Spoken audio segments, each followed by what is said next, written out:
Muy buenas tardes.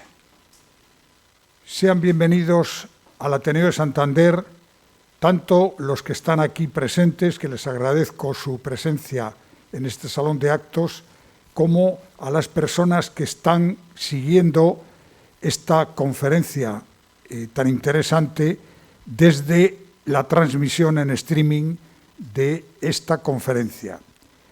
Como ustedes saben, desde hace ya un tiempo, prácticamente desde mediados del año pasado, el Ateneo ha decidido extender su acción cultural a través de los nuevos medios de comunicación, concretamente con la transmisión en streaming de las conferencias, presentaciones de libro, etcétera, y además después estas conferencias quedan disponibles para que cualquiera a través de nuestra página web pueda consultarlas y verlas a posteriori.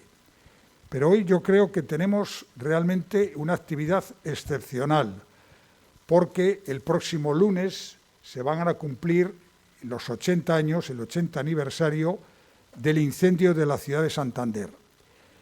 Yo creo que ese incendio, además de lo que supuso en sí la catástrofe que dejó a miles y miles de personas sin hogar, sin casa, a miles de comerciantes sin su establecimiento, etcétera, además de todo eso, produjo después una verdadera metamorfosis de la ciudad, hasta el punto que los que no hemos conocido la ciudad antes del incendio, se nos hace complicado reconstruir cómo era aquel Santander que obviamente no hemos podido conocer, pero que sí quedan muchas personas vivas que lo han conocido y lo recuerdan.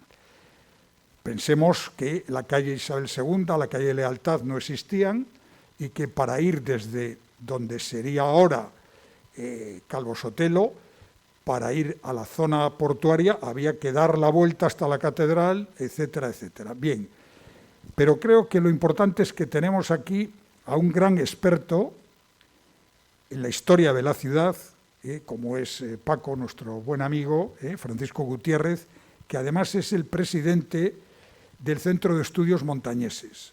Y esta conferencia se está desarrollando aquí gracias a la colaboración del Centro de Estudios Montañeses con el Ateneo Santanderino.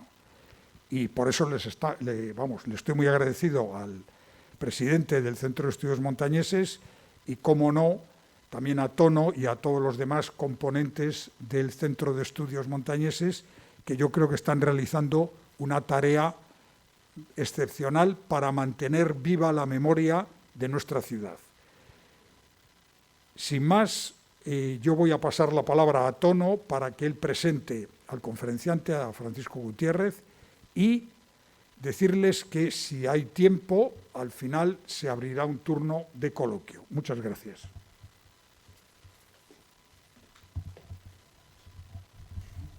Bueno, pues muchísimas gracias. Espera, que me está diciendo Ángel algo. ¿Qué hacemos?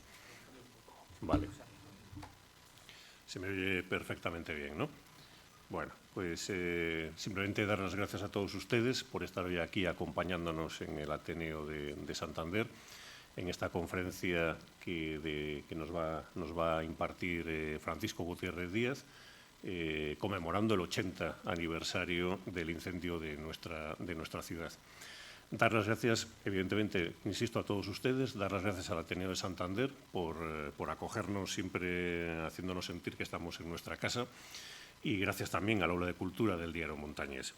Yo creo que no está de más insistir, las gracias a ustedes, al Diario Montañés y al Ateneo, porque, en fin, con una cierta valentía, todas las instituciones, también el Centro de Estudios Montañeses, pues seguimos haciendo labor cultural, gracias también, entre otras cosas, a su presencia, y es de agradecer que con precaución y en fin, siendo conscientes de lo que estamos viviendo, pero que no nos hayamos dejado arrastrar por el miedo y estemos aquí, bueno, pues compartiendo esta sesión y en torno a la cultura. Para mí, presentar a Francisco Gutiérrez Díaz, a Paco, claro, para mí es Paco, pues es absolutamente un placer y un privilegio. Un placer porque, bueno, somos amigos desde hace ya por lo menos 2 decenas de años, y no solo somos amigos, sino que somos compañeros de trabajo. Claro, ustedes no tienen por qué saberlo, pero yo estoy casado, mi mujer vive y trabaja en Madrid y entonces nos vemos pues, fundamentalmente los fines de semana. Ahora no, que en pandemia ha vuelto a trabajar, bueno, ha vuelto a estar en Santander. Quiero decir que veo mucho más a Paco, por ejemplo, que a mi mujer. Casi somos una especie de pareja, de hecho, desde hace 20 años, donde nos vemos, pues antes era a todas horas y ahora todas las tardes del año estamos compartiendo el espacio en el Centro de Estudios Montañeses, compartiendo café, y, bueno, y la vida diaria y charlas, etcétera, etcétera. Y es un privilegio porque yo creo que vamos a asistir a una conferencia de uno de los mejores conferenciantes que yo he conocido nunca. Paco tiene una enorme facilidad y reúne 2 cuestiones que yo creo que son básicas en las conferencias. Uno es que da mucha información, tiene un conocimiento de lo que va a hablar realmente increíble, exhaustivo. Paco, lo ha apuntado Manuel Ángel Castañeda, yo creo que es el gran historiador en estos momentos de la ciudad de Santander, que es como decir que es el que más sabe en el mundo de la ciudad de Santander en estos momentos. Y yo creo que no me va a dejar mal y lo vamos a comprobar. Lo vamos a comprobar ahora mismo en breve. Pero es que además de esos conocimientos que adquiere, yo eso sí que lo veo durante muchos años, insisto, en el día a día, trabajando con los periódicos, leyendo, etcétera, etcétera, sin parar todos los días, todas las tardes, todas las mañanas, es que además bueno, tiene facilidad de palabra y es alguien que hace, bueno, que es muy ameno contando las cosas, y yo creo que ustedes no se van a aburrir y van a salir de esta conferencia pues muy encantados. No me dejes mal, Paco, que no me va a dejar mal. Bueno, Francisco Gutiérrez Díaz, Paco, es licenciado en Historia Moderna. Yo sé que a él le hubiese gustado estudiar Historia del Arte, que era su vocación, por así decirlo. Él, hay que decir que la vocación y el interés es por la historia, evidentemente. Aquí en Cantabria no se puede estudiar Historia del Arte y estudió Historia Moderna, aunque desde luego se ha convertido también en un estupendo historiador del arte. A lo largo de su ya dilatada carrera como historiador, pues, en fin, tiene cantidad ha dado clase, por ejemplo, en la Escuela de Turismo de Altamira, es el presidente, si no recuerdo mal, honorario de la Junta de Cofradías de nuestra ciudad, es también el cronista oficial de la Semana Santa de nuestra ciudad y desde el año 2014, si no recuerdo mal, desde julio de 2014 es el presidente del Centro de Estudios Montañeses, con lo cual hará este año 7 años, casi una década, que está al frente del centro. Bueno, están, digamos, su vocación por la historia y por la ciudad y, en fin, por enseñarle a los demás cosas de la ciudad, ha llevado, por ejemplo, que nada más y nada menos que tenga el premio del Faro Turístico, que se le dio la Asociación Profesional de Guías Oficiales de Turismo de Cantabria. Yo diría que tiene 4 áreas de interés fundamentales como historiador, de interés, digamos, personal, pero también, obviamente, en las investigaciones que realiza, que son el turismo en Santander, de entre siglos, la imaginería religiosa en el arte sacro de Cantabria, el teatro y la música en Santander decimonónico y, por supuesto, también la labor de los ilustradores, artistas plásticos, etcétera, que se ha dado en Santander, en nuestra región, del siglo XIX y del siglo XX.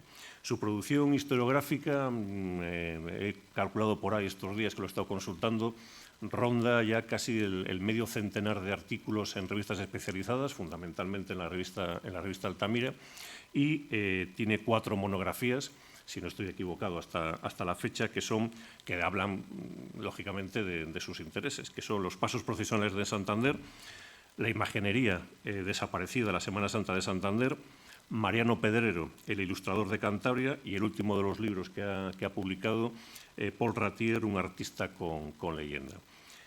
Como conferenciante, yo creo que ha intervenido en todas las instituciones culturales relevantes de nuestra ciudad. no sé, en la Universidad de Cantabria, en el Ateneo, en el Colegio Oficial de Arquitectos, en el Centro de Estudios Montañeses, en la Fundación Botín, etcétera, durante unos años. Estuvo colaborando también, yo creo que era todos los sábados, aunque ya no sé si fue cambiando, con una sección, una columna de historia local en el diario Montañés, que era Crónicas Montañesas, y ha impartido también conferencias pues, en otros lugares de España, en Madrid, en León, en Zaragoza, etcétera. Bueno, yo creo que ya le he presentado. Paco, no me dejes mal, y ahora van ustedes a comprobar cómo realmente pues es un historiador excepcional y un conferenciante más excepcional si cabe. Muchas gracias.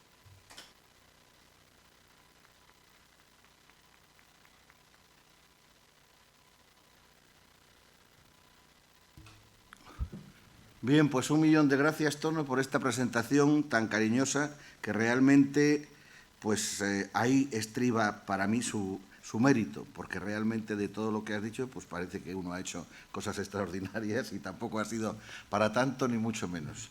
Y bueno, pues intentaré que siquiera la conferencia sea medianamente amena. De entrada voy a decirles que este año, o en esta ocasión, digo este año porque otras veces ya he hablado del incendio de Santander, en esta ocasión no voy a hablar propiamente ni de las calles que se quemaron, ni de la gente que se dispersó, ni de los problemas que hubo después para la reconstrucción, ni de los barracones. Todo eso lo voy a dejar para otra ocasión. Ya se ha hablado o he hablado de ello en otras ocasiones. Hoy lo que me interesa es, en este 80 aniversario, que va a cumplirse enseguida, lo que me interesa es hablar del patrimonio histórico y artístico que se perdió en Santander. Naturalmente podré hablar del patrimonio histórico-artístico público. No cabe duda que también se perdió muchísimo privado, pero ahí sí que es más difícil evaluar o cuantificar. No cabe duda que se perdieron muchas obras de arte de personas que las tenían en sus casas. No olvidemos que se quemó todo el centro, lo que había sido el centro histórico de la primero villa y después ciudad de Santander, y que, bueno, pues porque recuerde yo, por ejemplo, haberme informado, el que fue famoso poeta, Ignacio Romero Raizábal, pues tenía una magnífica colección etnográfica hasta de la Polinesia, que se le quemó toda.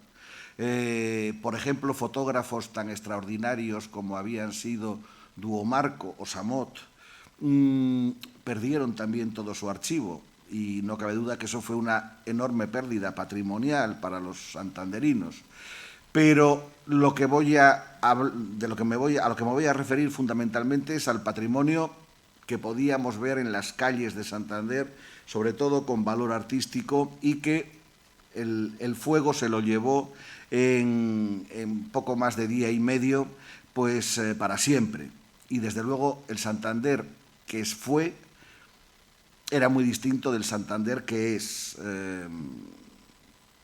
Hay testimonios, la propia Concha Espina decía que el nuevo Santander, pues sí, que era más cómodo, que era más cosmopolita, que era más, quizá hasta más hermoso, tal, pero que no era su Santander, aquel Santander íntimo de calles recoletas, muchas veces estrechísimas, con casas llenas de miradores que se pegaban prácticamente unas con otras. Todo ese Santander murió y murió para siempre. Bueno, todos sabemos, por cierto, esta fotografía fue la ilustración de aquel librito, aquel folleto, la ilustración, digo, de portada, de aquel librito que publicó Santiago Toca, que se llamaba Santander en llamas y que recordaba aquel incendio. Todos sabemos que Santander se quemó el 15 o empezó a quemarse, mejor dicho, el sábado 15 de febrero de 1941. A partir del mediodía fue notándose un viento sur cada vez más fogoso, que derivó, sin tardar mucho, en un verdadero huracán.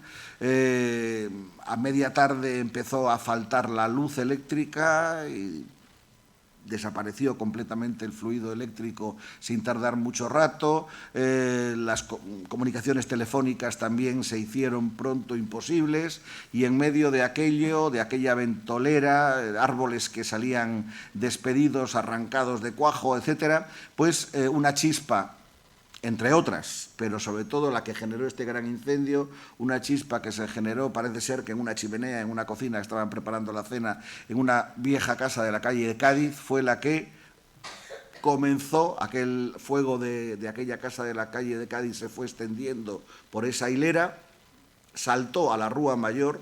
Tengamos en cuenta que la Rúa Mayor estaba paralela y justo detrás de la calle de Cádiz, pero más elevada.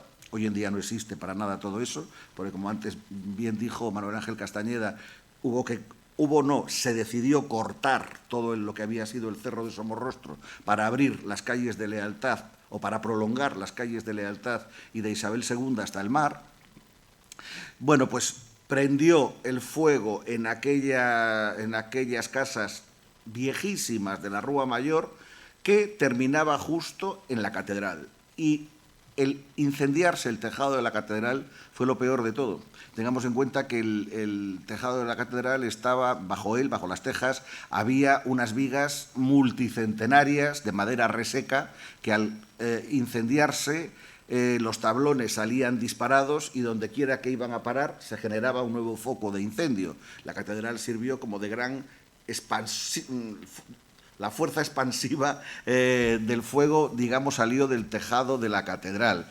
Y bueno, y Santander se quemó en un incendio largo, además tardó mucho en saberse, tardaron bastantes horas, quiero decir, en saberse en el resto de España lo que ocurría en Santander. Ya digo que no había comunicaciones posibles. Al final un barco que estaba a surto en la bahía, pues a base de señales telegráficas consiguió que otro que estaba en la bahía de La Coruña recogiese aquella llamada de auxilio: Santander está ardiendo, Santander está ardiendo. Empiezan a venir equipos de bomberos de Madrid, de Bilbao, de Torrelavega, de Valladolid, de todas partes, pero que tardan muchísimas horas en llegar, porque el huracán no era solo en Santander y las carreteras estaban cortadas por árboles cruzados en mitad del camino. Cada 2 por 3 tenían que parar para retirar escollos y, en fin, se tardó mucho en poder atender a sofocar el fuego. También sabemos cómo las autoridades reunidas en ese gabinete de crisis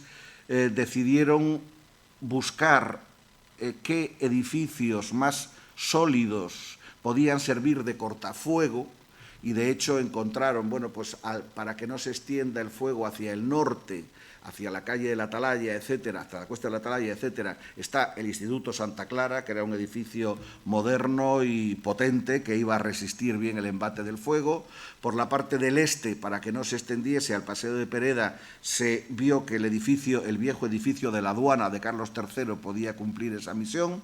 En fin, la iglesia de los jesuitas, en la zona del este, pero en otras partes que no había un edificio así, lo que se optó fue por volar edificios, dinamitar edificios para crear espacios, y al crear espacios que el fuego no siguiese extendiéndose. Bien, aquí vemos, he puesto unas pocas fotos para que nos demos cuenta de la magnitud de lo que fue aquella pira, que acabó con todo lo que había sido el centro histórico. Es curioso porque es cierto que hacia el norte superó lo que había sido el Santander medieval, el perímetro del Santander medieval, pero casi coincidió el fuego con lo que habían sido el área ocupada o limitada por las viejas murallas medievales que ya no existían, pero que realmente el fuego lo que destruyó fue lo que estaba dentro de lo que había sido aquel perímetro de las murallas medievales. Bueno, pues como vemos, una inmensa desolación, una destrucción tremenda.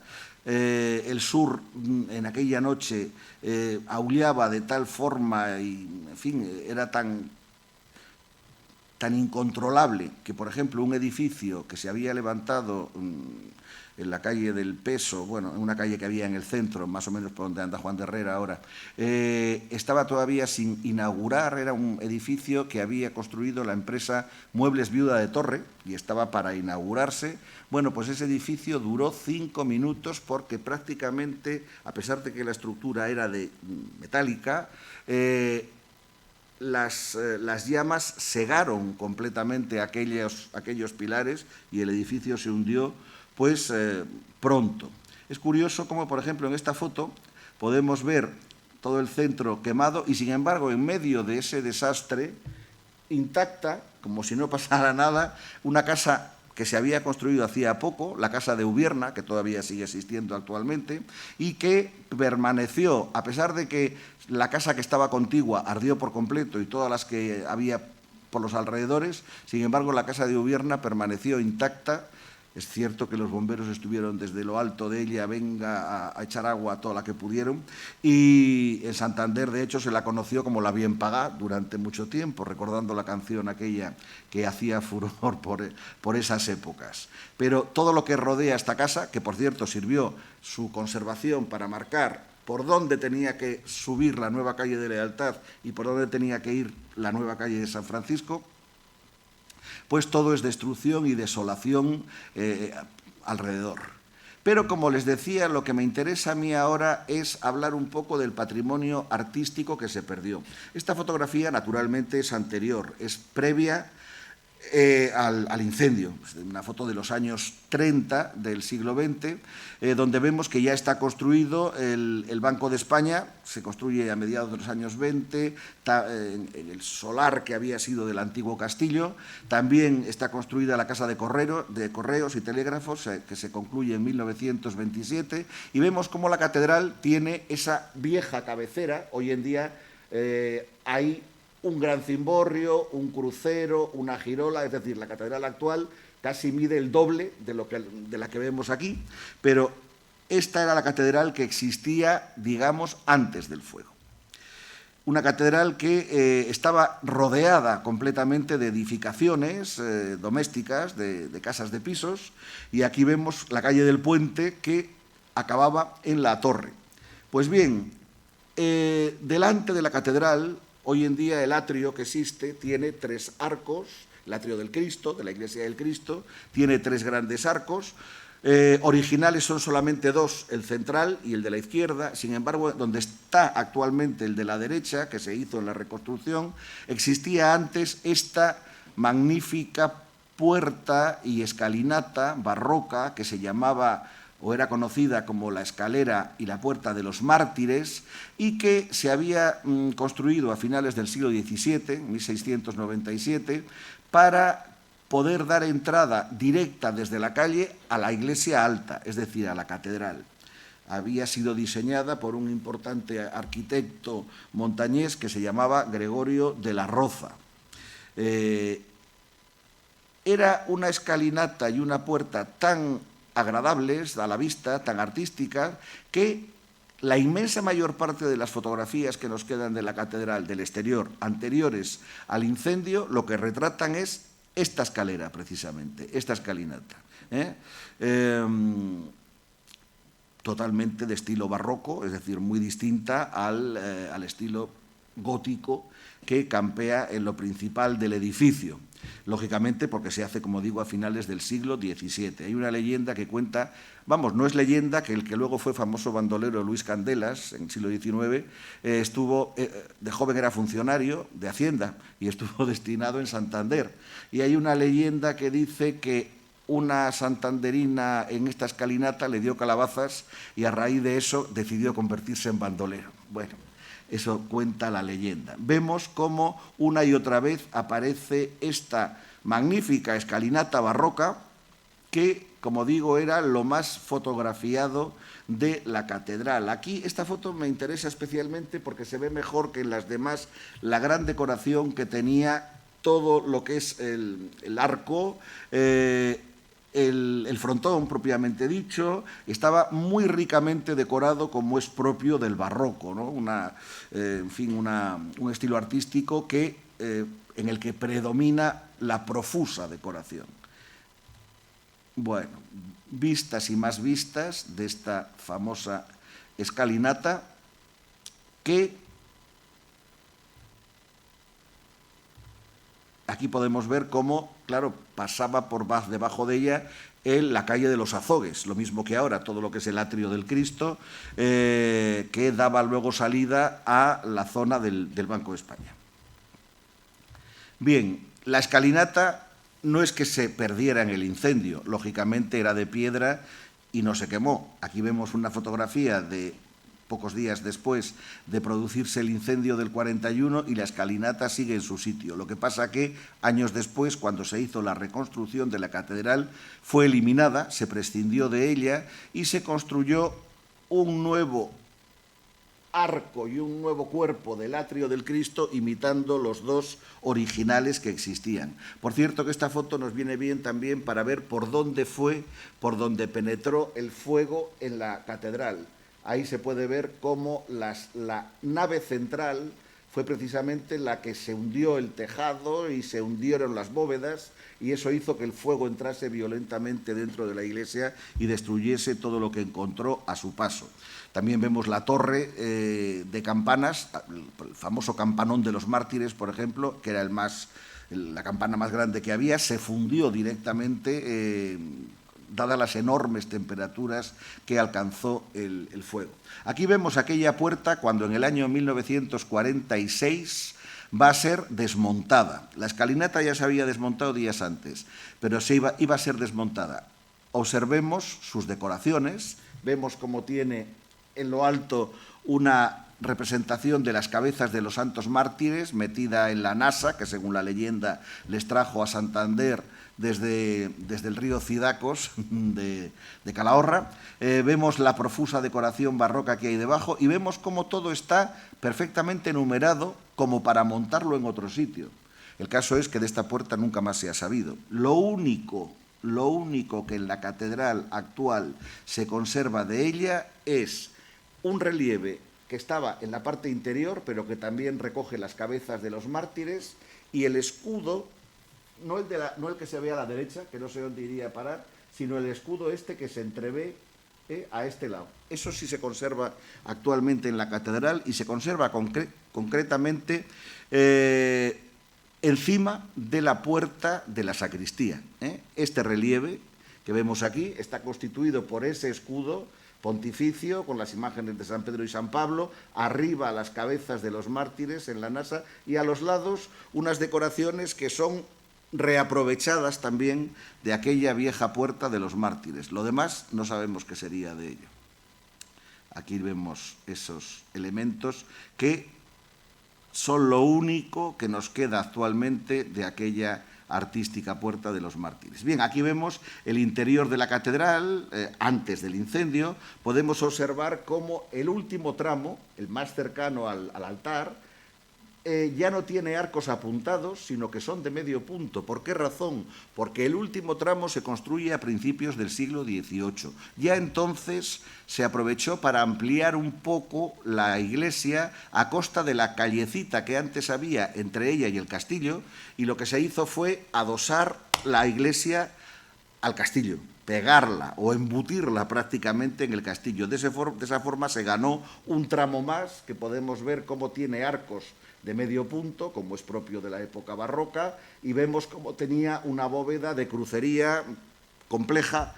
Eso es gótico, pero es que las bóvedas de crucería perviven en Cantabria a veces hasta el propio siglo XX, tienen una pervivencia muy larga. Esta obra la había pagado un antiguo abad de Santander, que entonces era arzobispo de Burgos, Manuel Francisco Navarrete, y ladrón de Guevara, y como digo, hizo que la catedral tuviese un tramo más. Esta es la bóveda, esa, del siglo XVIII, después del incendio. Todo esto fue desmontado para hacer la gran ampliación, y donde había estado esta bóveda es donde se hizo el crucero, precisamente, el crucero con su cimborrio, que existen actualmente. Aquí vemos el momento, los días del año 46 o 47, que está siendo desmontada esta bóveda. Y aquí vemos justamente cómo la iglesia ha sido cortada completamente por la parte de la cabecera, y en esta parte trasera es donde se va a construir todo ese cimborrio, todo ese crucero, la nueva capilla mayor, la girola, etcétera, etcétera. De modo que, como digo, casi la iglesia hoy en día duplica el tamaño que tenía antiguamente. Es interesante este muro, que actualmente se está poniendo en valor en estas obras que se están haciendo en el interior de la Casa de Canónigos y demás, porque este muro es lo único que nos queda hoy en día, junto con una torreta que no se ve en esta foto, lo único que nos queda del antiguo castillo de la villa, del que luego se llamó Castillo de San Felipe, lo único que pervive de esta fortaleza. Bien, vemos otra vez, antes del incendio, el interior de la catedral, y aquí nos encontramos, al fondo vemos el retablo mayor, del que hablaremos un poco enseguida, pero en primer plano vemos como había un coro en mitad de la iglesia, como es tradicional en las catedrales españolas. Pensemos lo que pasa en Toledo, en la Catedral de León, que ahí el coro está invadiendo el templo. Aquí también pasaba, y vemos como el coro bajo era un coro de nogal del siglo XVII, y en 1890 se le había añadido encima un coro alto y se había puesto en el muro del fondo de la iglesia un gran órgano, que veremos enseguida. Esta es justo la vista opuesta. Esto es visto desde el altar hacia el fondo. Vemos esa sillería, bueno, entrevemos esa sillería que había y encima el gran órgano que se había colocado en 1890 y que pues, el incendio destruyó completamente, claro. Lo mismo que la sillería que había debajo. Es curioso porque antes de ponerse ahí ese órgano, en el muro que había, y que todavía estaba aquí detrás del órgano, antes había, y estuvo durante varios siglos, un reloj con un papamoscas prácticamente igual al de la Catedral de Burgos. Aquí también tuvimos papamoscas, la pena que ahí sigue existiendo y aquí nos quedamos sin él. Bueno, pues este coro estaba dentro de este magnífico trascoro de piedra, obra también barroca de mediados del siglo XVII, que había sido pagada por un gran abad de Santander, uno de los que más hicieron por conseguir que esta iglesia se convirtiese en catedral. No llegó a verlo en vida, pero al siglo siguiente eso se consiguió. Y en esa idea de que esta iglesia tenía que convertirse en catedral y cabeza de obispado, pues había que decorarla lo más posible, de forma suntuosa, para que pareciese una catedral. De tal manera que este abad, Pedro Manso de Zúñiga, es el que encarga este magnífico trascoro y el coro de nogal que había dentro, una obra muy barroca, como es propio del momento, obra de un arquitecto de Galizano, Francisco del Pontón Setién, que fue veedor de obras de todo el arzobispado de Burgos, y de Juan de la Sierra Bocerraiz, dos magníficos arquitectos montañeses. Vemos cómo la decoración floral campeaba por la piedra, había también grandes arcos que contenían lienzos pintados, y el altar principal, en realidad era de finales del XVIII, había sido costeado por el famoso obispo de Santander, el tercer obispo de Santander, Rafael Tomás Menéndez de Luarca, y estaba dedicado a su devoción principal, que era la Virgen de las Angustias. O sea, había un cuadro de la Piedad ahí puesto al fondo. Delante había un lignum crucis que tenía una reliquia de la cruz de Santo Toribio, y en lo alto incluso hay dos esculturas de santos que son San Rafael y Santo Tomás de Villanueva, que eran los santos del obispo. Era Rafael Tomás, entonces eran sus santos patronos.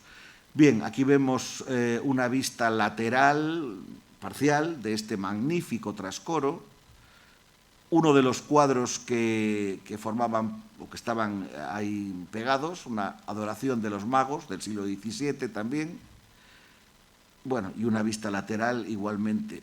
Bueno, todo esto, lógicamente, ardió en el incendio, pero no el trascoro. El trascoro de piedra, podemos observar cómo permaneció prácticamente intacto. Se quemó la sillería de nogal, se quemaron los lienzos, como es lógico, pintados al óleo, pero el trascoro, como podemos ver, quedó intacto. Con los escudos, había uno a este lado y otro al otro, los escudos del propio abad Manso de Zúñiga. Esta imagen está tomada hacia el año 44, cuando la iglesia está empezando a ser restaurada. Aquí vemos otra fotografía de este momento. Pues bien, este magnífico trascoro, ¿qué fue de él? Pues tampoco lo sabemos. A mí me llegó a afirmar José Luis Casado, pero yo no le quería creer y sigo sin creerle que todo esto acabó tirado en la cantera de Cueto.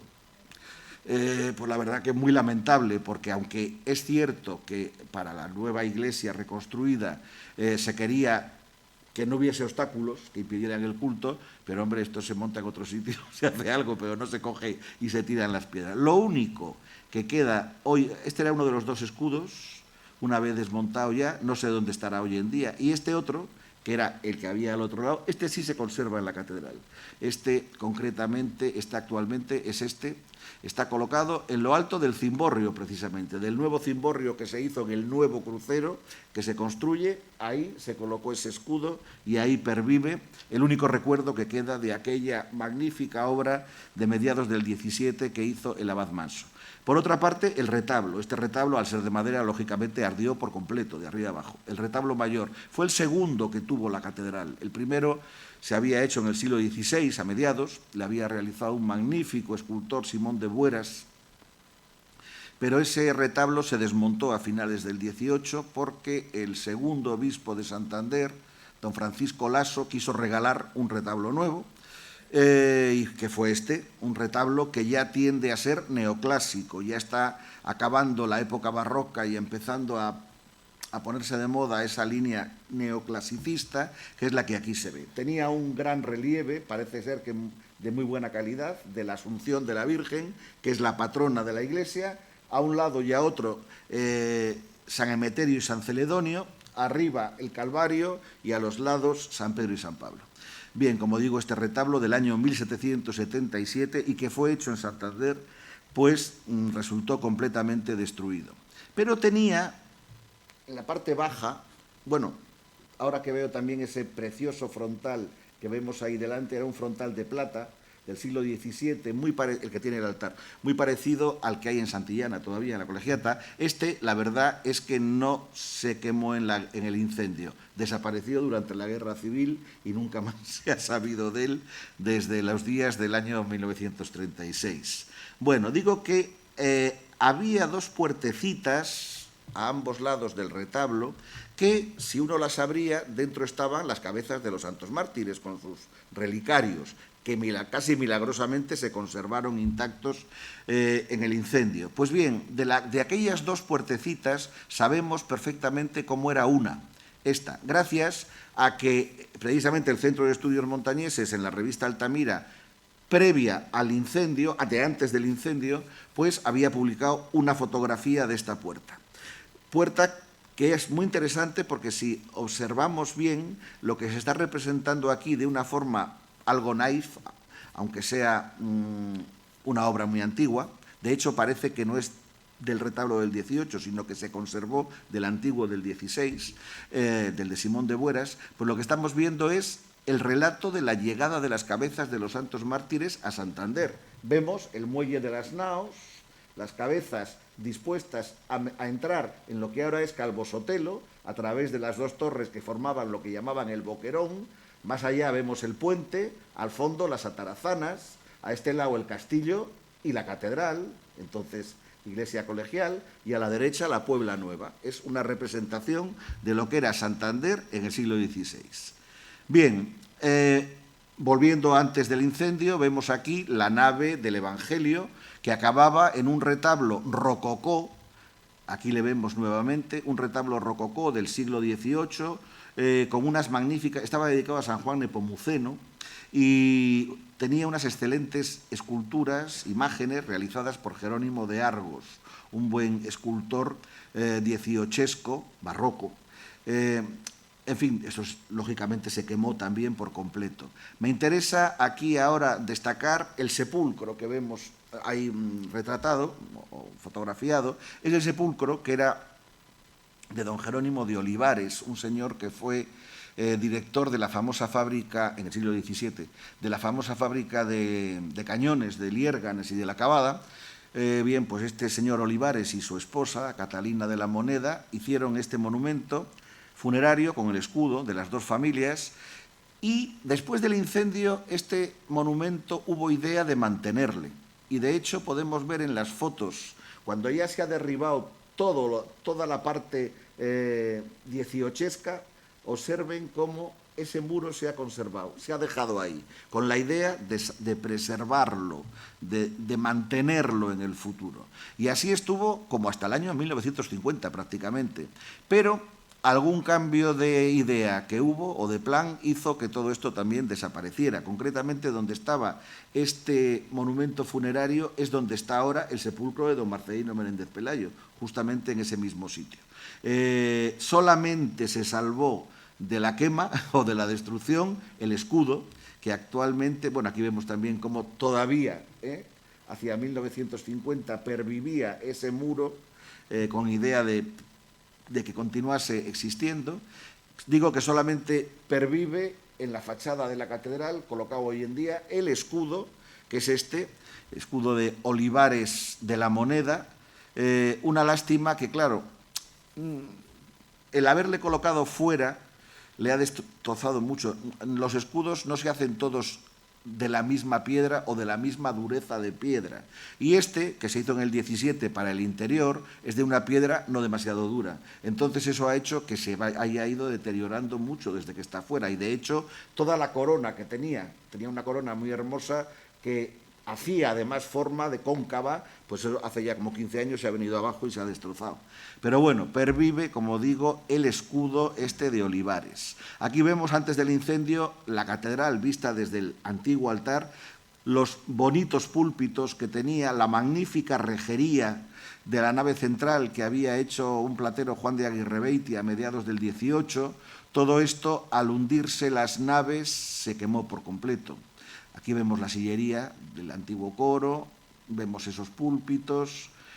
Como digo, de esto no quedó nada, porque así quedó la catedral. Ese mismo punto de la catedral, es justamente cuando acaba el fuego. Podemos ver cómo se habían hundido las bóvedas centrales y todo el fuego y todo el peso de las bóvedas había penetrado por esa causa en el interior de la iglesia, que, como podemos ver, pues quedó realmente en unas condiciones lamentables. Y menos mal que el arquitecto Gonzalo Bringas Vega logró que enseguida se apease, o sea, que se pusiesen estructuras de madera para sujetar los arcos, porque los muros se pandeaban mucho y, teniendo en cuenta que el incendio fue en el 41 y la reconstrucción no empezó hasta junio del 44, creo recordar, 44, pues lloviendo y en el estado que estaba la iglesia, se hubiera venido abajo de no haberse hecho las obras urgentes de mantenimiento que se hicieron a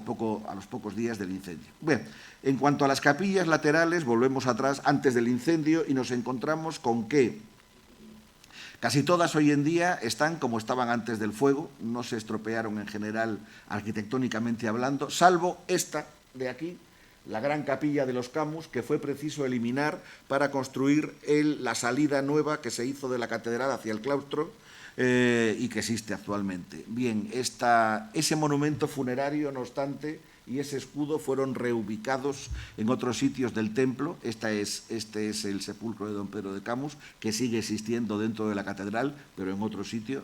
O sea, fue desmontado piedra a piedra y vuelto a montar. Y el escudo es justamente aquel otro, el que hace juego, digamos, con el de Olivares. Este es el escudo de la familia de Camus, que estaba en su capilla.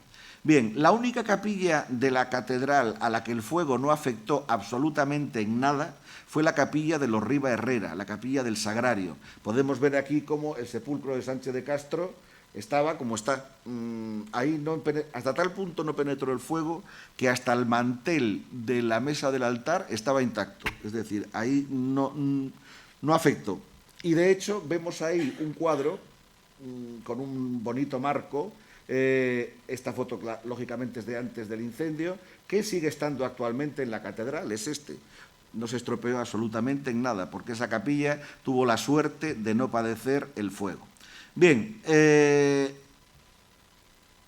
a los pocos días del incendio, esto estaba así, como vemos aquí.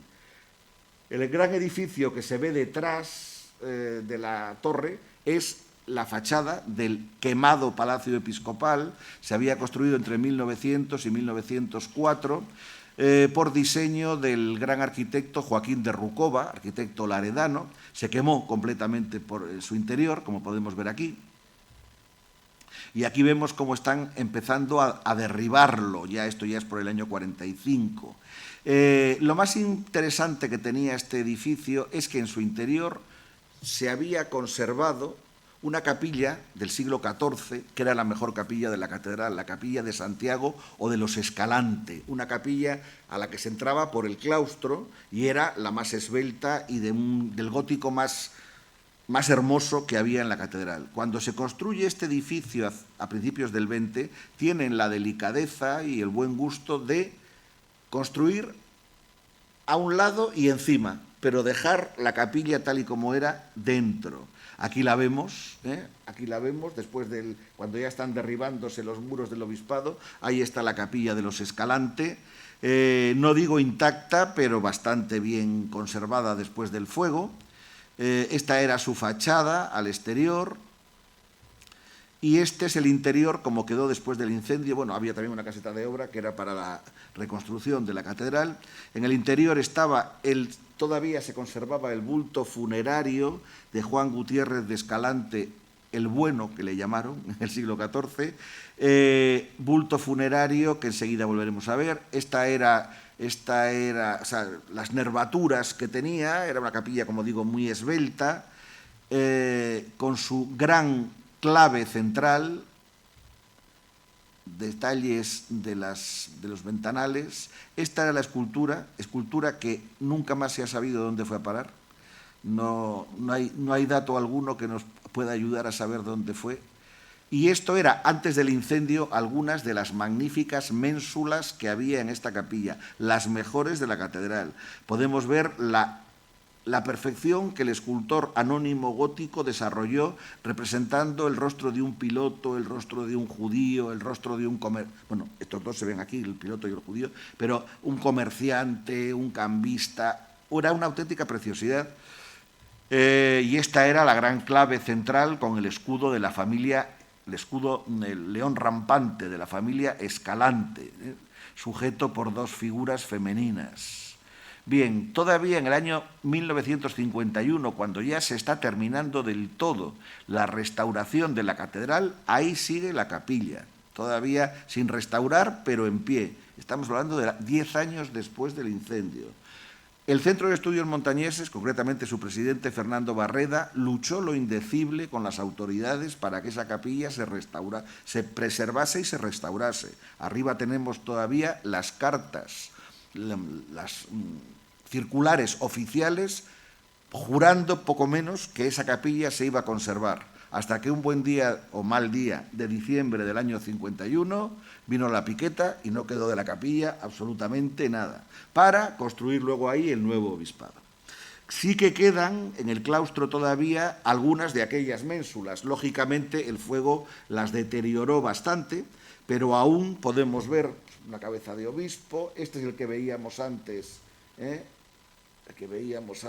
la fotografía de antes del incendio. Todavía, a pesar de los deterioros, podemos observar la gran calidad de estas esculturas del siglo XIV, y esta es la gran clave que estaba en el centro de la bóveda de la capilla, que todavía se conserva también. Claro, pues está al revés, en el claustro de la catedral. Bueno. Y el sepulcro de María Gutiérrez igualmente estaba en aquella capilla y que aún se conserva también en el claustro catedralicio. Bueno, otros elementos que se destruyeron de la catedral, pues el gran contrafuerte tardogótico que había en la calle de Cádiz, esquina con la calle Obispo Plaza. La torre del homenaje del antiguo castillo, que fue preciso derribar para ampliar la catedral. Aquí vemos cómo se está derribando lo que quedaba de la torre del homenaje del castillo original. Bueno, esta era la Rúa Mayor. Podemos ver cómo la Rúa Mayor partía del recodo de la catedral, que fue de lo que menos sufrió, por cierto, en el incendio. Hasta la Virgen gótica que estaba en la hornacina pervivió y está hoy en día en el Museo de la Torre de la Catedral. Pero vemos cómo las casas arrancaban precisamente de la torre por un lado y de inmediatas al claustro por el otro.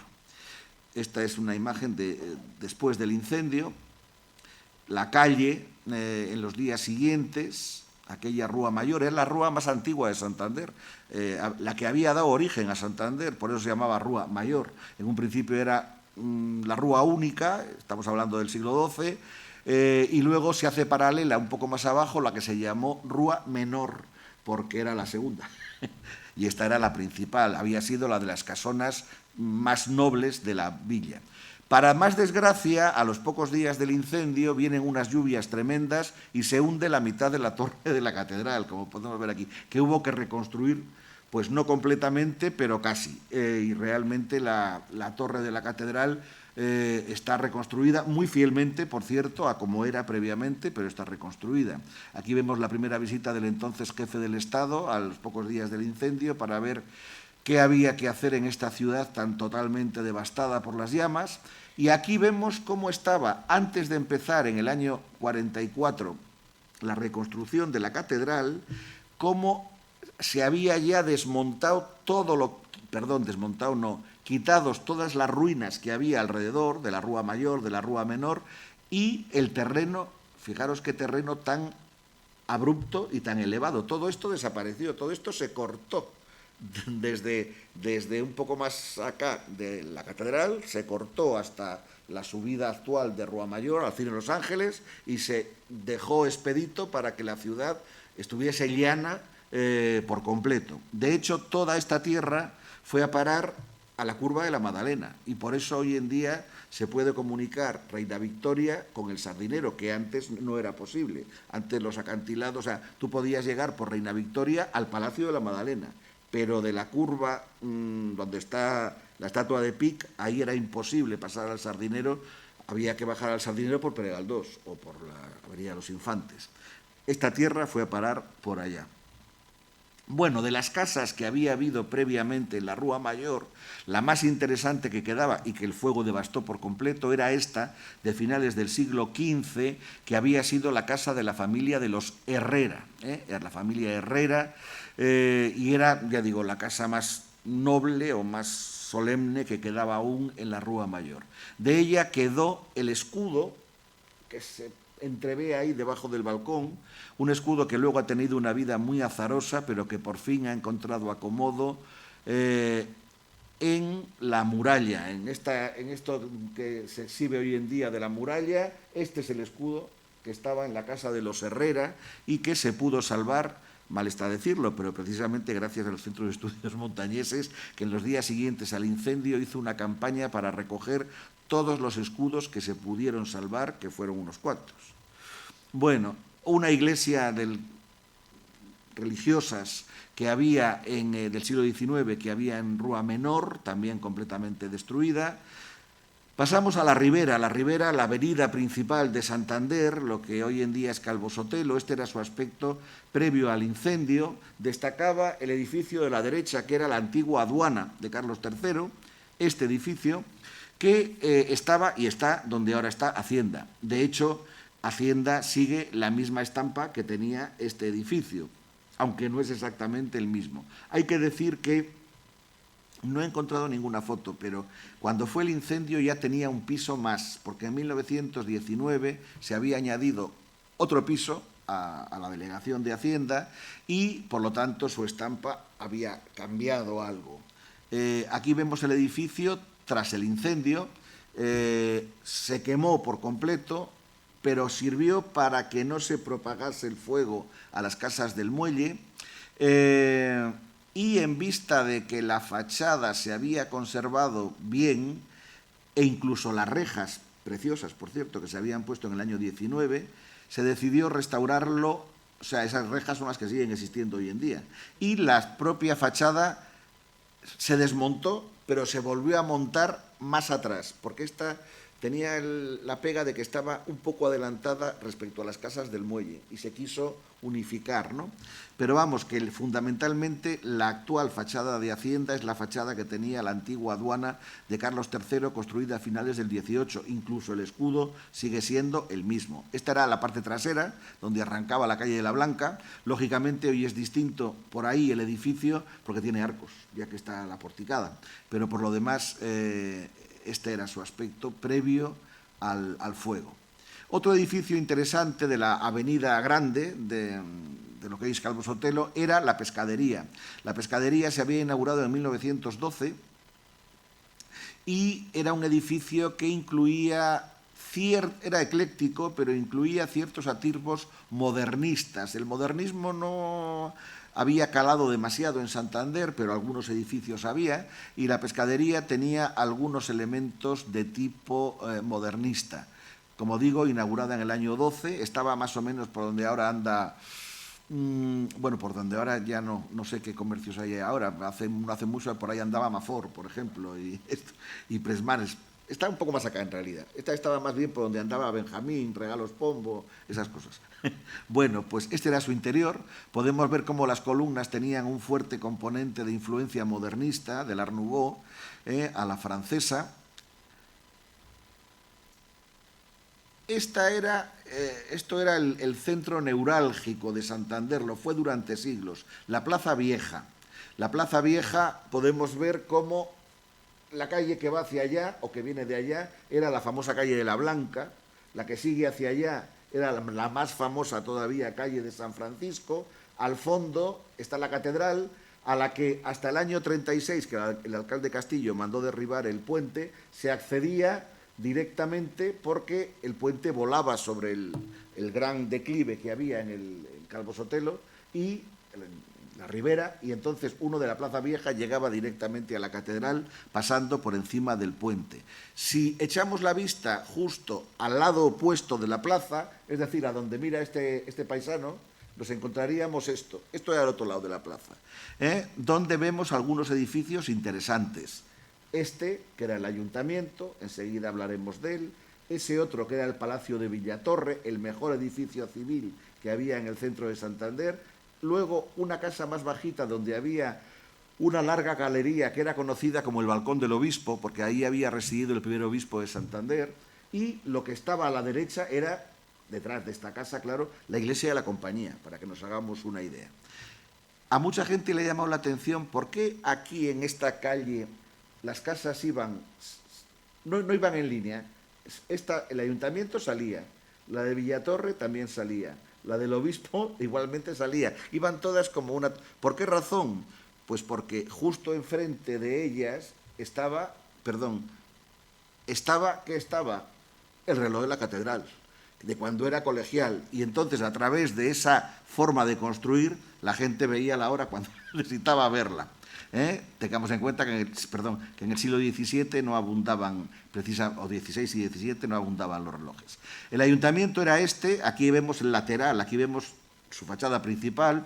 Se había levantado en el siglo XVI, pero solo tenía los arcos y una planta.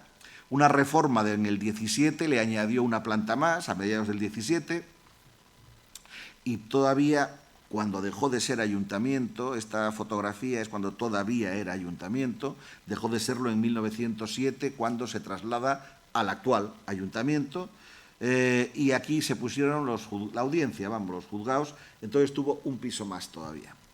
El histórico ayuntamiento, como digo, desde el siglo XVI hasta el comienzos del XX lo fue, tenía estos 3 escudos, 2 de los cuales se pudieron salvar del incendio, los 2 laterales. En uno de ellos estaba el antiguo escudo medieval de Santander, que era un barco sobre el mar, es el escudo que tiene el Centro de Estudios Montañeses hoy en día, más o menos, y el otro, sin embargo, era el escudo sevillano, con la Torre del Oro, el barco, las cadenas. Uno de ellos se colocó en el año 1948, al final de la Alameda, recordando el milenario de la independencia de Castilla, del condado de Castilla. Esta es la foto de aquel día. A finales del siglo XX, José Luis Casado, el que fue director del museo, consiguió que fuera sustituido por una copia en bronce, ya que se estaba estropeando mucho la piedra, además en una zona que hay tanta contaminación, y el escudo se llevó al Museo Marítimo, que es donde está ahora. Y allí él mandó hacer una copia del otro, del escudo parejo, de modo que estuviesen allí los 2, que es una pena porque el original sigue existiendo y le tiene el ayuntamiento junto con varios de los escudos que sobrevivieron en un almacén. Primero estuvieron muchos años a la intemperie en la cantera de Cueto y hoy en día está en un almacén municipal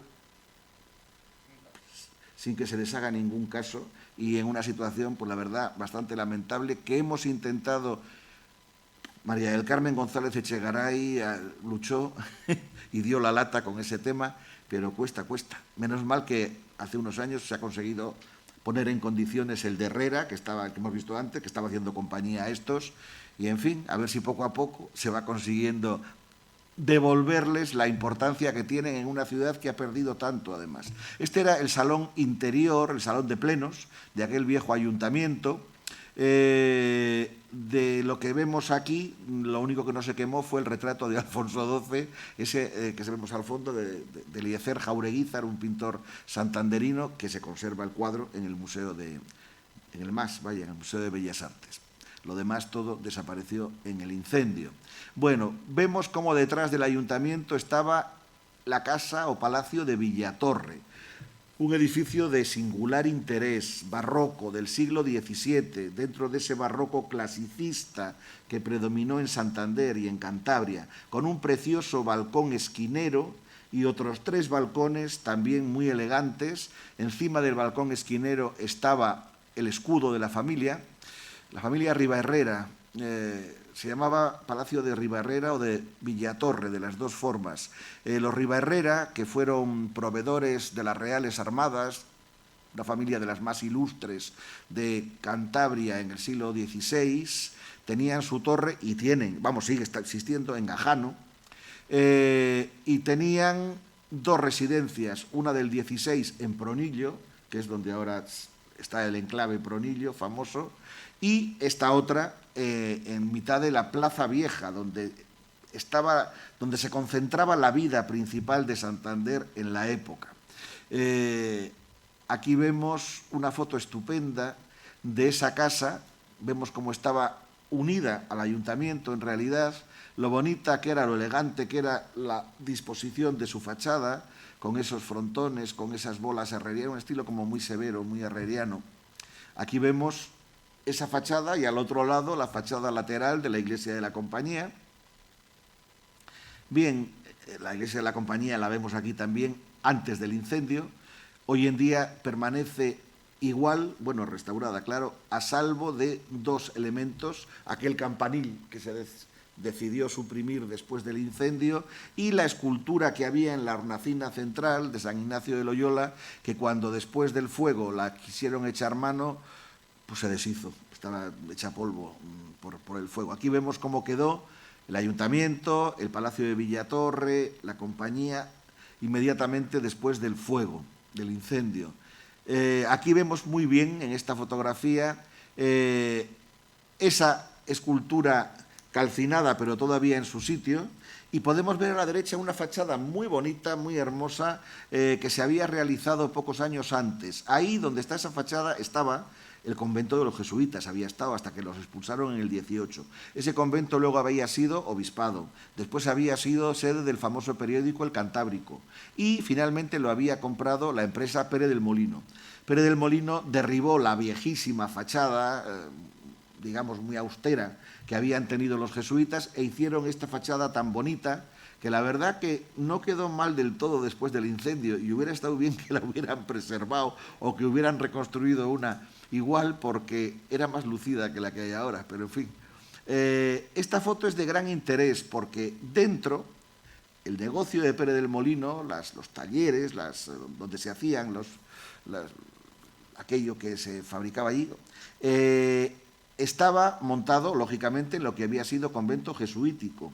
Y por eso en esta foto es la única que yo conozca donde podemos ver cómo era el claustro del siglo XVII de los jesuitas. Un claustro muy severo, muy herreriano. Aquí, claro, le vemos pues todo rodeado de cosas de la fábrica o de la empresa, pero también podemos apreciar cómo era aquel claustro que se perdió completamente en el incendio del 41. Esta foto es justamente el Palacio de Villatorre y el ayuntamiento después del fuego, a la izquierda la iglesia de la Compañía.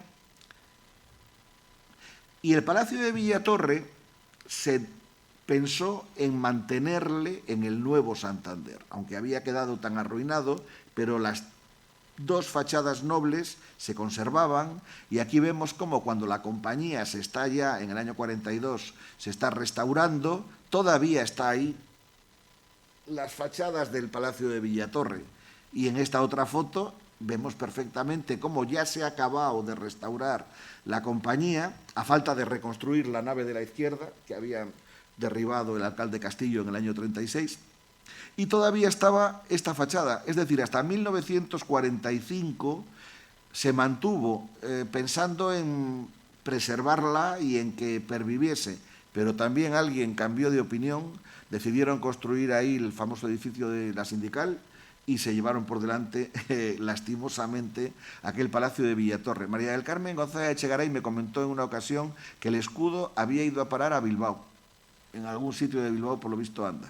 Otra casa interesante, también antigua, del siglo XVII, que se había salvado, bueno, que se había medio salvado, era la Casa de la Conquista, que llamaban aquí, la Casa del Marqués de la Conquista, que estaba en la calle de la Compañía, esquina Arciliero, más o menos por donde ahora anda la fachada principal de Caja Cantabria, más o menos.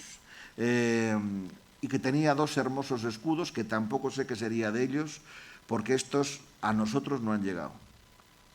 Siguiendo la calle del Arciliero, que estaba justo detrás de la plazuela del Príncipe actual, podemos ver cómo se quemaron algunos preciosos edificios modernistas que se habían edificado por ahí a principios del siglo XX. Por ejemplo, este, muy modernista, con ese gusto por las líneas curvas y por decoraciones vegetales que no se aprecian bien, pero estaban en las columnas de debajo, en las, mejor dicho, más que columnas, en los pilares de debajo.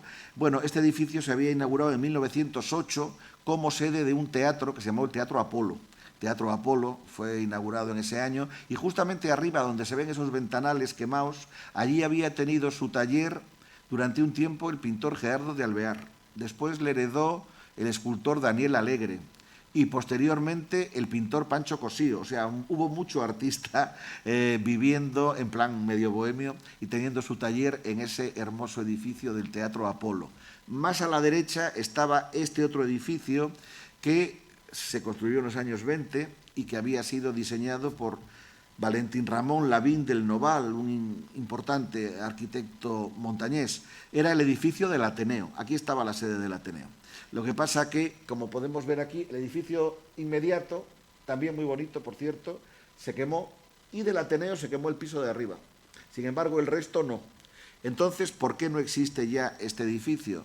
Pues porque al hacer la alineación del nuevo Santander impedía el final de la calle Rualasar. Y entonces hubo que derribarle. No es que se le llevara el incendio por delante, sino que en la reconstrucción fue necesario suprimirle. Entre las cosas del Ateneo, el Ateneo siempre tuvo y tiene, felizmente, una excelente colección artística, pictórica sobre todo, pues un cuadro que sufrió bastante destrozo en este episodio del incendio fue este, de José Gutiérrez Solana, que las llamas pues llegaron a hacer presa de él. Por suerte, al no calar en los pisos bajos, pues ahí no hubo problema. La iglesia de los jesuitas se salvó, pero no el convento. La residencia ardió, como vemos aquí. Una fotografía curiosa que pongo como recuerdo de lo que ahora ocupa la Plaza Porticada, en buena medida estaba ocupado por un gran edificio partido por medio que tenía entrada por una calle a una parte del edificio y por la opuesta a la otra, donde a la sazón estaban Alerta y el Diario Montañés. Bien, pues esta es la rotativa del Diario Montañés, calcinada justamente a raíz del incendio. Podemos darnos cuenta más o menos de su ubicación si nos fijamos que detrás está la Torre de los Jesuitas. Bien, volvemos a la Plaza Vieja que vimos antes para fijarnos en las dos calles que fueron más castizas de Santander y que dejaron la mayor huella en la literatura, no solamente santanderina, sino española en general, que fueron la calle de la Blanca y la calle de San Francisco. Dos calles, esta era la de la Blanca, inverosímilmente estrechas, cuajadas de comercios, llenas de vida continuamente y que merecieron ser calles célebres en toda España, pasada la literatura. Azorín, por ejemplo, habla de la calle de San Francisco en una descripción preciosa que hace, porque realmente eran calles que tenían un duende, un encanto especial y siempre atestadas de gente. Como digo, esta es la calle de la Blanca, esta es la calle de San Francisco, que tampoco seguía exactamente el trazado actual, era bastante más estrecha, mucho más bonito si mirábamos las fachadas que las tan severas que hay ahora, las fachadas que estaban llenas de miradores, llenas de vida, y que además tenía una forma un poco de ballesta, no era recta como ahora, sino hacía una forma un poco curva. Además, así como ahora todo está allanado, desde la Blanca el terreno iba subiendo hasta llegar a la Plaza Vieja.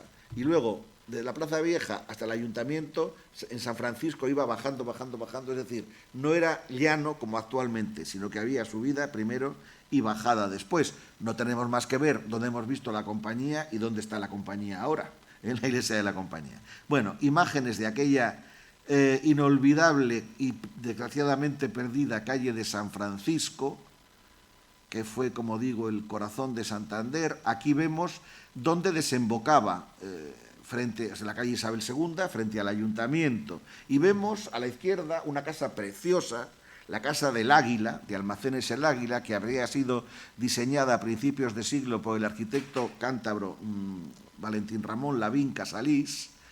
Era esta casa tan bonita y tan amplia. Aquí ya vemos cómo la están empezando a derribar. Vemos cómo han quitado ya los miradores de la izquierda.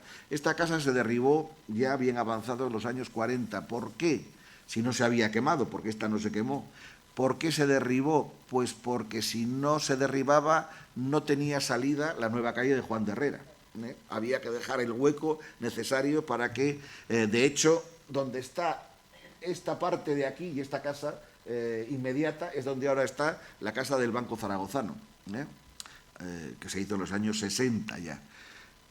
Bueno, la calle de San Francisco, después del incendio, de hecho ahí vemos al fondo el ayuntamiento actual, el medio ayuntamiento que entonces existía,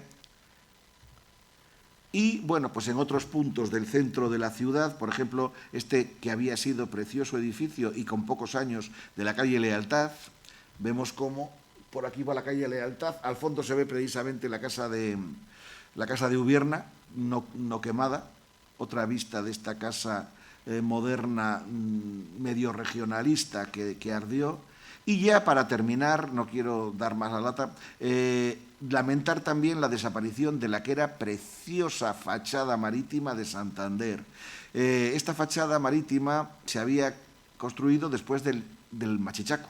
Machichaco destruyó la calle Méndez Núñez, la calle Calderón, de modo que se construye nuevas todas las casas después y tenían todas una magnífica armonía, eran casas muy parecidas. Pero vino el incendio del 41, esta foto es anterior, claro, y nos dejó solamente de recuerdo la casa del Hotel México, que está ahí al fondo, y la que fue de Ladislao del Barrio, que es la siguiente. Todo lo demás se quemó. Y lo que se hizo después no tiene nada que ver con aquel estilo ecléctico de finales del 19, que realmente hacía una gran armonía y era pues un frente marítimo, el que se veía desde la bahía, quiero decir, muy bonito. Bueno, este es el incendio de las casas de la calle Calderón de la Barca. Podemos ver cómo se salvan las que están más hacia la estación. Bueno, pues cayeron completamente calcinadas en pocas horas. Y ya la última foto que voy a poner es esta, que corresponde, esto es la bajada desde la Plaza Vieja a la Ribera, a lo que ahora es Calvo Sotelo. Cuando el alcalde Castillo ordenó derribar el puente, hubo que hacer, lógicamente, unas escaleras que salvasen el desnivel entre la Plaza Vieja y Calvo Sotelo. Y allí se colocaron las farolas que habían previamente formado parte del puente, unas farolas que había realizado a principios del siglo XX, en 1909, el escultor catalán José Quintana, afincado aquí en Santander. Aquí vemos cómo después del fuego, una de ellas, que se había salvado, está siendo desmontada. Se salvaron dos en realidad, habían sido 6, pero se salvaron 2, y esas 2 son las que actualmente están en mitad de la plaza de Cañadío. Las farolas de los angelitos, esas que hay en Cañadío, son las que en un principio formaron parte del puente y que 2 de ellas el fuego las respetó y por eso todavía actualmente las conservamos. Bueno, no quiero dar más la lata, que ya ha sido larga la intervención, simplemente que nos haya servido un poco para ver el patrimonio arquitectónico, fundamentalmente, que perdimos con el arquitectónico, y yo diría, no tanto y solamente artístico, que eso puede ser pues lo que hemos visto de la Capilla de los Escalante o la escalinata de los mártires, eso sí.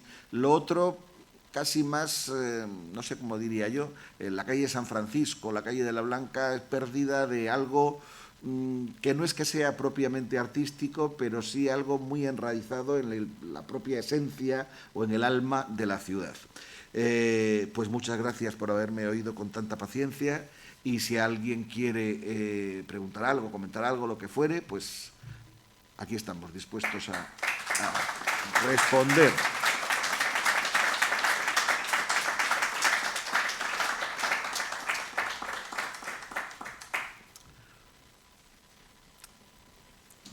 ¿Alguna observación? ¿Algún comentario? Upi. Pues nada, se ve que todo ha quedado muy claro. Tantas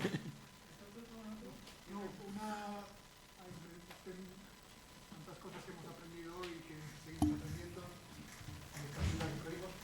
una curiosidad, y perdonadme casi lo fútil de ella. La plaza de las Cachavas, que ya se ha visto también, que tenían esas, que se dice que es por esas formas de cachava, que son formas de una estructura, o el arranque de una estructura, que ya veo que era anterior al incendio. ¿Por qué, sabes tú a qué se corresponde? Si querían construir algo allí, si se algo de la estructura de los muelles. Pero yo creo que eso fue posterior, ¿eh? El edificio ese, yo creo que el arranque del edificio ese, que yo creo que estaba relacionado con algún proyecto de Rotella. No, pero ahí se ve una foto tuya, yo creo. ¿Ah, sí? Yo creo que por ahí estaba, aquí en las... Este es el monumento del Machichaco. La siguiente, la has pasado. Esta siguiente. No, la otra. La siguiente. Esta otra. ¿No se ven ahí por delante? Pues no sé qué decirte. Pues pudiera ser, algo se ve ahí que se puede a lo mejor tratar de hierros, pero yo el recuerdo que tengo de lo que se veía eran con forma lo que se dice de cachava. Además iban como muy juntas unas a otras. Y yo creo que acuerdo...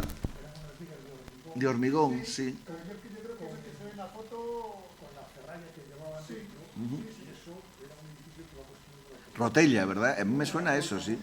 Me suena así. Exacto. A mí me suena que era cosa de Rotella, o sea, más de acá. Aquí, pues yo no sé si esos son hierros o serán, qué sé yo, no lo sé. La verdad es que no lo sé. Pero yo creo que entonces no existía, porque aquí lo que se ve es el monumento al Machichaco, claro, y más acá había estado hasta el año 36 la famosa y bonitísima, por cierto, estación de la costa, aquella de Achúcarro, que había mandado derribar también el alcalde Castillo, con ese afán de crear grandes espacios y de urbanizar la ciudad a base de grandes avenidas. Alcalde Piqueta, efectivamente. La otra pregunta que voy a hacer era, se va desplegando todo una colección de objetos o de piezas que no se saben dónde han ido a parar. Y que parece que igual que al final es material que está igual disperso y igual no hemos hecho el esfuerzo Puede ser. de alguna manera de investigar, ¿no? Para un futuro, no sé, museo de la ciudad, por ejemplo, pero... Yo realmente de los elementos que fueron principales, por ejemplo de la catedral, efectivamente, de los que se perdieron, pues es que es curioso que no haya quedado, pero es que realmente, claro, a mí ya esto me ha pillado muy tarde, quiero decir, por edad, pero es que a los que yo he conocido de la generación anterior, tal, tampoco sabían decir nada. Y mira que había algunos que sabían muchísimas cosas. Yo, por ejemplo, de cosas que yo he podido, me acuerdo cuando hice un trabajo, de los primeros que hice yo para Altamira, sobre un pintor que estaba completamente desconocido, del siglo XVIII, comienzos, santanderino, que se llamaba Juan de Noreña, y y yo no era, claro, ya de todos los cuadros que yo pude documentar, no se conoce prácticamente ninguno, salvo uno, que está en San Francisco, en la iglesia. Y ahí fue José Luis Casado el que me dijo, mira, ese cuadro yo lo sé por Fernando Calderón, el padre, que estaba en la antigua iglesia de San Francisco. Y cuando la guerra, que la tiraron entera, pero previamente se le llevó a su casa no sé qué familia. Y después lo pusieron en la iglesia nueva. Bueno, pues efectivamente, noticias que te van organizando. Y sin embargo, con esto, él, por ejemplo, en este caso José Luis sí que me dijo a mí, que eso lo tiraron a la cantera de Cueto. Digo, ¿pero cómo van a tirar a la cantera de Cueto todo el trascoro de la catedral? Pues él estaba muy convencido. Yo no sé si realmente lo sabía, lo sospechaba o me lo decía en chiste, no lo sé. Pero a nadie he oído que haya podido dar razón de qué fue de aquello. Y la verdad que es una pena, realmente una pena, porque sobre todo eso, la estructura, por ejemplo, del trascoro de la catedral, pues era algo muy digno de conservarse, que se podía haber conservado donde fuese, pero de conservarse tal cual. Pero pues yo no sé si se podría investigar. La verdad que no es fácil, porque, por ejemplo, de todo lo que se destruyó antes, en la Guerra Civil, pues de la antigua iglesia de San Francisco, que se destruyeron, pues cuadros a base de bien y retablos y tal, pero es que no encuentras tampoco en los elementos de archivo de esa época, te dan noticia a lo mejor de cosas absolutamente... Sí, unas andas para santos, pues vaya una cosa. Y sin embargo, ¿dónde está el santo? Que es lo importante. Y cuerda para la campana, cosas de esas que dices, bueno, y a mí que me importa eso, ¿no? Sin embargo, lo importante no te dicen nada. Pues era que como se lo llevaron por delante, pues ya está, llevado. Además es que pasaron cosas muy curiosas, realmente. Ahí, por ejemplo, y me estoy apartando del incendio, pero bueno, también en Santander, cuando se va a derribar en el año 36 la iglesia de San Francisco, llevaba condenada mucho tiempo, porque estaba previsto hacer allí la otra parte del ayuntamiento, claro. Pero bueno, allí va aguantando y, en fin, como cosa curiosa diré que allá por el año 20 y pocos apareció por Santander una señora inglesa que vio la iglesia, se enteró que la iban a tirar y osó pedir que se la declarase monumento histórico artístico. Lo más suave que le llamó toda la prensa de Santander, desde la más conservadora hasta la más progresista, fue que estaba loca. Esa iglesia, ¿qué es eso para conservar? Eso no tiene ningún mérito. Hay que tener en cuenta que la percepción del patrimonio ha ido siendo progresivamente mayor, o sea, la hemos ido refinando, pero realmente en aquella época entendían que digno de preservarse era pues la Catedral de Burgos, la Alhambra de Granada, pues no sé, el Alcázar de Segovia, y ya está, y el acueducto. Y claro, aquello les parecía de locos, y esa iglesia, pues efectivamente, cayó en el año 36, pero lo triste no es que cayera, bueno, sí es que cayera, pero lo triste es que se destruyera tanto de lo que tenía dentro. Maza Solano, el hombre, consiguió, por lo menos, que se salvasen 6 escudos, varios de los cuales están en ese depósito de antes Maladao que he citado, que se salvasen varios escudos.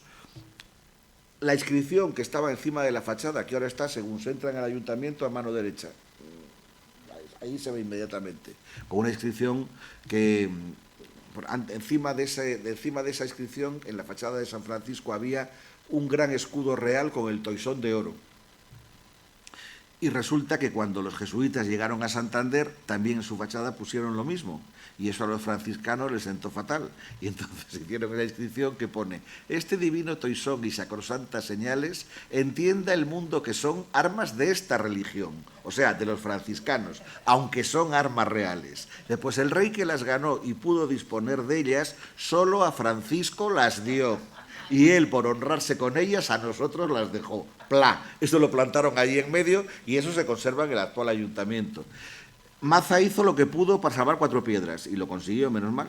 También salvó un magnífico escudo que estaba en una de las capillas, que es el que ahora está colocado en la casa que hay pegando, la casa, vamos a decir, parroquial de San Francisco, que tiene un escudo grande arriba, es ese. Y pasaron cosas muy raras, porque resulta que dentro de San Francisco había el retablo principal era el primer retablo salomónico que se había hecho en Cantabria. O sea, era una pieza que en ese sentido, pues muy importante. Se la llevaron por delante entero. Había unos cuadros del 17 y 16 incluso, de muy buena calidad, que se los ventilaron. Había un busto de Ceomo que se atribuía al taller de Gregorio Fernández, de gran calidad, no quedó nada de él. Y sin embargo, había 3 esculturas modernas, que eran el Cristo, digo, modernas, hechas hacía pocos años, que eran el Cristo yacente de Collao Valera, de gran calidad, no cabe duda, el San Juan de Collao Valera de vestir, que tampoco era para tanto, y el Cristo con la cruz a cuestas de un escultor catalán, también de vestir, que esos, los mismos que se llevan por delante todo aquello otro, lo llevan a la biblioteca municipal por su valor artístico. Pues hombre, sí, pero eso era de hacía 4 días y lo otro tenía varios siglos. O sea que, bueno, pasaron cosas muy raras, realmente. De hecho, las 3 imágenes que digo se siguen conservando en la nueva iglesia de San Francisco actualmente. ¿Ah? Ay, Elisa. Son 2. Una, ¿cómo afectó el incendio a la parte del Cristo? O sea, a la iglesia El Cristo es una maravilla de construcción, porque aguantó todo. Es decir, todo el peso enorme de las bóvedas de la catedral allí caído. Todas las cenizas de todos los confesonarios, púlpitos, retablo, todo, y no se resquebrajó nada, aguantó el peso perfectamente. En el Cristo no pasó nada, resistió perfectamente, lo mismo que también resistió el claustro. El claustro tampoco se cayó ninguna bóveda, y resistió muy bien la gran sacristía del siglo XVII. Gracias a eso se conservan pues las ropas litúrgicas, se conservan los vasos sagrados. O sea, digamos, el tesoro que tiene la catedral se salvó gracias a que estaba en la sacristía y que ahí no pasó nada. Todo fue en la iglesia alta. Y la torre sufrió horrores, porque la torre esa, la verdad es que ya que habría que hacer un día un libro sobre la historia de la torre de la catedral, porque hay mucha documentación, y esa torre ya a mediados del 19 estaban diciendo, ¿aguantará o se vendrá abajo? Y de hecho hubo verdadera alarma a principios del siglo XX. En el periódico El Cantábrico, el bueno de Estrañis estuvo con sus cuchufletas días y días diciendo, ¿se viene o no se viene? ¿Se cae o no se cae? Y tal. El caso es que debía estar bastante mejor de lo que pensaban, porque resistió el incendio. Sí que es cierto que ya las lluvias posteriores ya pudieron con ella, ¿no? Pero salvo la torre y la iglesia alta, lo demás aguantó bien, tanto el claustro como la sacristía, como la iglesia del Cristo. Esos se mantuvieron perfectamente dentro de lo que era posible. La otra. Así. ¿Qué ocurre en las canteras de Cueto? ¿No se puede mirar algo? Es que eso se hizo parque hace pocos años. Se hizo parque, me imagino que enterrarían todo lo que hubiera por allí. Digo yo, a ver, mira, la historia de los escudos, de los 12 escudos históricos que se pudieron salvar, 6 procedentes de San Francisco y 6 procedentes de, pues 2 del Ayuntamiento Antiguo, el de la Casa de los Herrera y otros de alguna otra casa que le quedaba el escudo todavía. Esos, después del incendio, los recogió el Centro de Estudios Montañeses y se depositaron en la biblioteca municipal. Estuvieron allí mucho tiempo en el portal. Y luego alguien tuvo la idea, por los años 40, que no estaba mal, de colocarlos en la Alameda, a un lado y a otro de la Alameda de Oviedo, hicieron una estructura de hormigón y dentro, pues así, estaban en fila. De hecho, lo llamaban el cementerio de los hidalgos, porque los perros, bueno, aprovechaban con aquellos escudos. Bueno, el caso es que cuando en época de Ormaechea, era alcalde de Ormaechea, se hicieron las obras de la Alameda, se desmontaron y se llevaron a un almacén que tenía en Tetuán el ayuntamiento. Estuvieron allí unos años, que es curioso porque donde estaban ellos estaban unos leones de verdad, que pasaban por encima de los escudos. No eran heráldicos, eran leones. Bueno, Cuando se levantó ese depósito es cuando nos quedamos sin saber dónde habían ido a parar. Y María del Carmen estuvo años que cada artículo que escribía en el periódico decía al final, y por cierto, ¿a dónde fueron a parar los escudos? Nadie la contestaba. Y no solo eso, Paco, sino que somos testigos de que hablaba directamente con los concejales de cultura, Sí. uno tras otro, de todas las corporaciones. Sí, porque Toro también siguió aquello muy de cerca. Total que, bueno, pues hasta que un día, ya no me acuerdo ni cómo fue, nos enteramos de que estaban todos tirados a la intemperie en la cantera de Cueto. Y encima, uno de ellos estaba partido, nos enteramos que estaba partido ya en 2 o en 3. Y encima, sabiendo que al poco tiempo se iba a hacer allí un parque. Y aquello, pues, que iba a ser de ello. Entonces, hablamos, ¿verdad?, con el concejal del momento, que el hombre no sabía nada, y no me extraña, porque claro... Era César Torreyes. Sí, César no sabía nada. Y dice, ¿pero qué decís? ¿Cómo va a haber escudos ahí tirados? Que no. Y entonces llamó él, ¿verdad?, delante nuestro, le dicen a los de ahí, los guardias, ¡ah, sí! Ahí están, sí, tal. Bueno, entonces nosotros decíamos, lo que hay que hacer es quitarlos de allí. Y es verdad que se quitaron, menos mal que se quitaron. La pena es que fueron de ahí a otro depósito municipal, donde en una foto que salió en el periódico, no sé por qué razón, hace unos años, se ven, con perdón, unas cuantas tazas de váter y los escudos delante, allí, y bueno, pues un almacén donde están. Y entonces, en época de Miriam, empezamos a intentar, Miriam la verdad que se lo tomó la mujer con mucho interés, es verdad, y estaba en aquel momento trabajando allí Fernando Obregón, que también hizo un trabajo muy bueno, y fueron los que consiguieron sacar a la luz y llevar a la muralla el escudo principal, que era el de los Herrera. Luego intentaron otro que le iban a colocar también en el ayuntamiento a la entrada, pero en esto es cuando Miriam dejó de ser concejala de esto. Fernando se fue a trabajar a un colegio y claro, pues ya aquello se quedó así. Y allí seguirán, digo yo. También es cierto que se observó que faltaba alguno de los escudos faltaba. Pero también es verdad que Fernando Obregón, el hombre, consiguió descubrir que uno de los que faltaban y que era de los mejores está realmente puesto, embutido en la pared de fuera de la finca de Mataleñas, que parece ser que en época de Amaechea pues mandaría él que se pusiera allí. Y ahí está, bueno, por lo menos está localizado. Pero es una pena que no se haga, o sea, que esto no esté, hombre, en unas condiciones, en fin, de la gente pueda verlo, disfrutarlo, pues yo qué sé, si es que además, ahora por ejemplo, que están haciendo esa obra tan enorme en la Casa de los Canónigos, en la Catedral, pues ahí o donde sea, pero en un sitio que pueda estar al alcance de la gente y se pueda explicar. Esto es lo que quedó de la heráldica de Santander después del derribo de la iglesia de San Francisco y del incendio de 1941. Entonces, bueno, pues no sé en qué o cómo seguirá esto desarrollándose, pero bueno, por lo menos algo ya se ha conseguido. Bueno, pues yo creo que ponemos punto y final, son las 8:30 pasadas. Muchísimas gracias a todos ustedes por acompañarnos y muchas gracias a ti, Paco. Muchas gracias. Yo creo que no nos ha defraudado, que Paco en fin, después de los elogios que yo había hecho, ha dado la talla una vez más. Muchas gracias. Muy buenas tardes. Eso tú que me ves con buenos ojos.